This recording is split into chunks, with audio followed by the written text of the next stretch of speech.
Hello everyone and welcome back to Let's Play Broken Sword Shadow Templars Director's Cut. I'm Classic Gamer. I did do a few videos earlier today, so I'm just eating some crisps. And I actually found that the format in which it was in actually made it lag quite a little bit. So what I've done, I'm going to redo the little bit that I did on those two videos as the way I did it before, which was two 15-minute videos, very quickly, very simply. Then I should be all good. A doorbell. The intercom system wasn't working. Bad sign. Somebody had cut the wire. Carchan's front door. There was a fresh scratch on the paint. The kind that's left when someone's picked the lock. If I was right, Imelda was getting a lesson from a mime artist. And it wasn't the old moving staircase routine.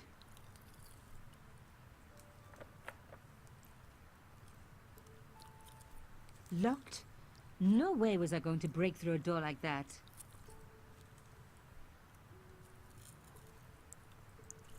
Okay, so you can't get through the front door.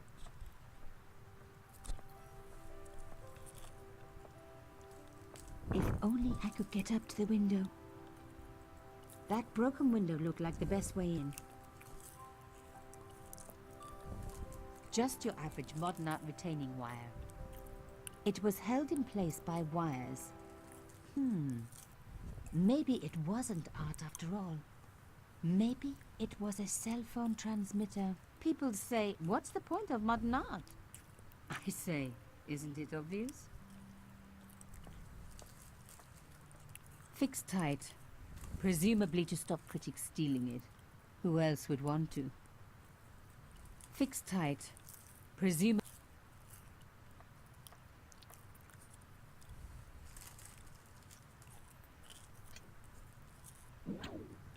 I unhooked the first wire.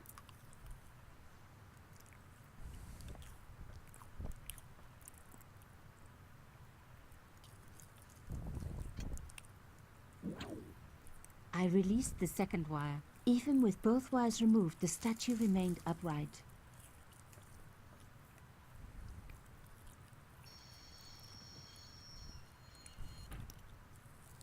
If I could deconstruct this, I could deconstruct anything.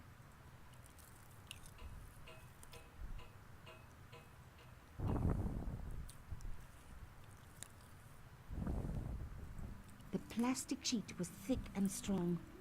I'd need more than my hands to tear it. The window had been repaired with industrial plastic sheeting. Okay, so you want to use the shell casing.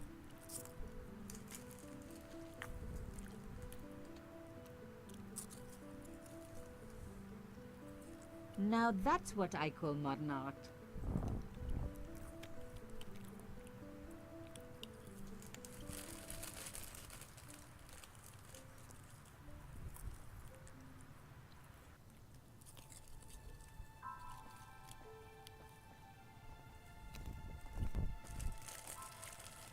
My God, I'm too late.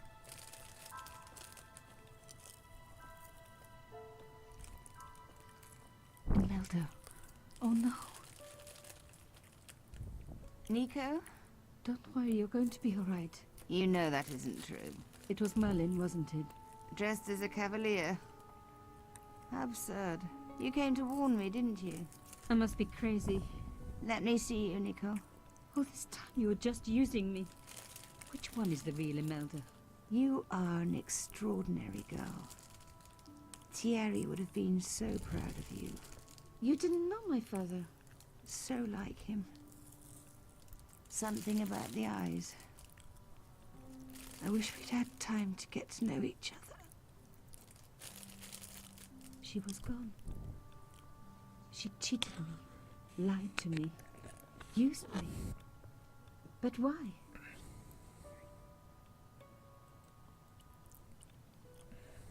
Even in death, Imelda looked the same. Beautiful, inscrutable. The Ice Queen alone in her ice palace. I opened it. Inside was a tiny gold key. I took the key. I had to leave. I knew I could never return.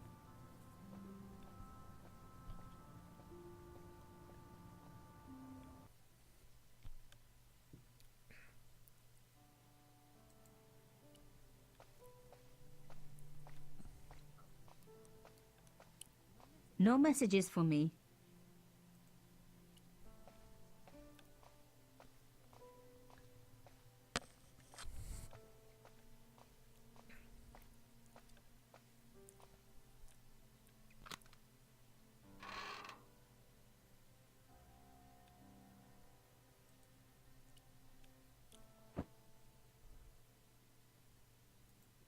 The box was carved by the elephant on the lid.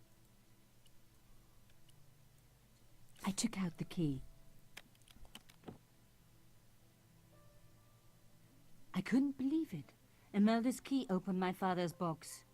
I dreaded what I was going to find inside.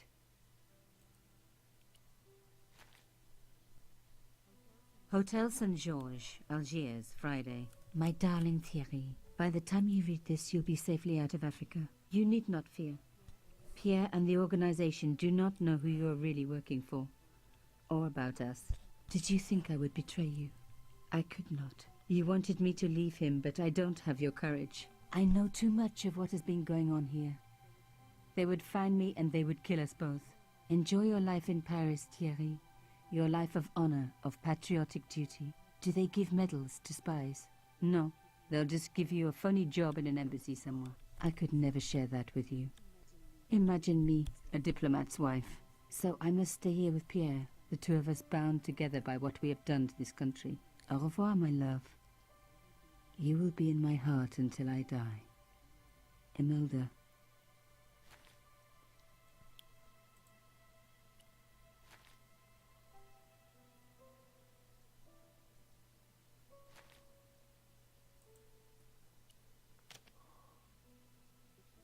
It was a photograph of Imelda. I felt as if a black hole had swallowed me up. Imelda and Carchon grinning. While behind them a village was being razed to the ground. Its people butchered. And there, next to them, staring out at me across the years, my own father. I stared at my father's image. Looked deep into his eyes. What was he thinking when this picture was taken? How brave he had been. I missed him so much.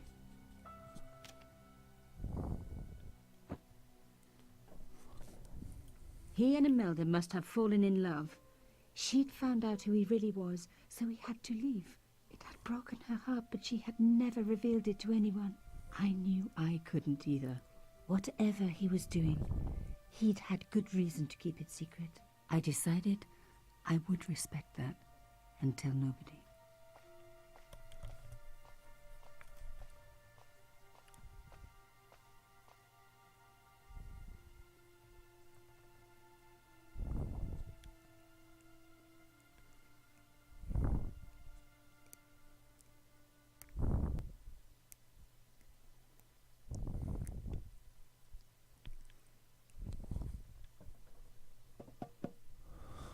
I knew it was George. For a moment I was tempted to pretend that I was out, or ask him to go away and come back later.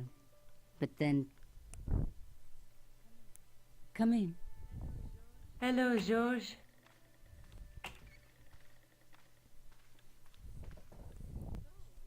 So, where did you stay last night?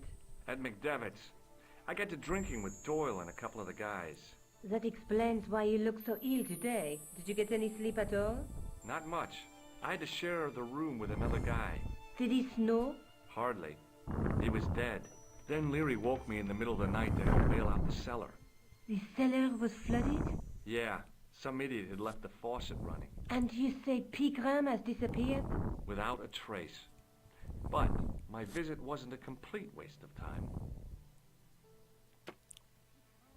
Pigram's gem? The Templars' gem. Whoever Jacques Marquet is, he's in for a disappointment. Jacques Marquet? He's the guy who should have collected the gem from Fitzgerald. What are your plans? I want to find out who, what, or where Montfaucon was. All I've got to go by is the name and a picture of a hanged man. I can't sit here all day, much as I'd like to. Okay. Don't forget to look for Lopinot at the Kron Museum. And why don't you see if Rosso has heard anything? Okay. Anything else I can do for you while I'm out? Shopping, a trip to the laundromat? Just take care of yourself.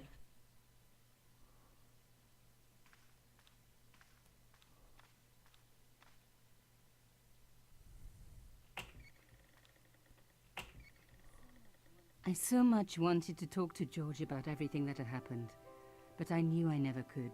My father's connection to Africa would have to remain a secret forever. His bravery would be known only to the government and to me. Revealing it would just damage his memory. People would take the story and twist it. Before long, he would be the villain and Carchon would be the hero. I know how they do that. I'm a journalist. So my plans are for this to do like a session at a time of about an hour long. Oh no, I don't want to go here. And then what I'm planning to do is do them about 15 minutes, stopping after 15 minutes. I will let you know. And then I'm going to do it quite quickly, so I'm going to try and get through it quickly. I can come back and talk to Moo, but I'm not going to talk about everything else like I did in the other video that is obviously not any use to me. Sergeant Moo? So let's just do this quick. Have you heard of a man called Marquet? Yes. He used to be known as the Mole of Montmartre. I heard he's been hospitalized, probably by one of his rivals. Which hospital was Marquet taken to? The Hagenmeyer Clinic. In the Avenue des Hérissons. Why was Marquet known as the Mole of Montmartre? Because he lived in Montmartre, I suppose. Yeah, but why the mole? I don't know. Maybe he ruined people's lawns. Okay, so we now know where Marquet is. See you later, Sergeant. It's coming up to the point where I'm going to leave this part of the session and move on to the next one, but There was no sign of the crew of the ambulance. each video for the first bit or bits will be probably about 15-20 minutes. I felt a little guilty as I tried the door, like I was about to rob a grave. I gripped the handle with an involuntary tremble in my hand and pulled. The door was locked. Right, let's go inside. Talk to him quickly. Hi, my name's George Stovart. Really? If you wish to make an appointment, see the receptionist. I'm looking for a guy named Jacques Marquet. In which department does he work? He doesn't. He's a patient. I see. You do realize there are strict policies regarding visiting hours, don't you? This is important. I have to talk to Marquet urgently. We make no exceptions to the rules. It's a matter of life and death. The well-oiled running of this hospital is a matter of life and death. That's why we have rules. I think I ought to warn you that Marquet is not what he seems. Explain yourself. He's in league with a bunch of guys who want to take over the world. Nonsense. Besides, Marquet's employers have paid in advance for one of our most exclusive private rooms. Could you tell me who Marquet's employers are? Certainly not. Right, okay. Last time I Thanks for showed the your help. receptionist the green card, but this time I'm not going to do that. Excuse me, Yes, sir. is this the Hagenmeyer Clinic? That's correct. I thought I was in a garden center. Oh, the plans. They were my idea. A little greenery to evoke the spirit of nature. How may I help you?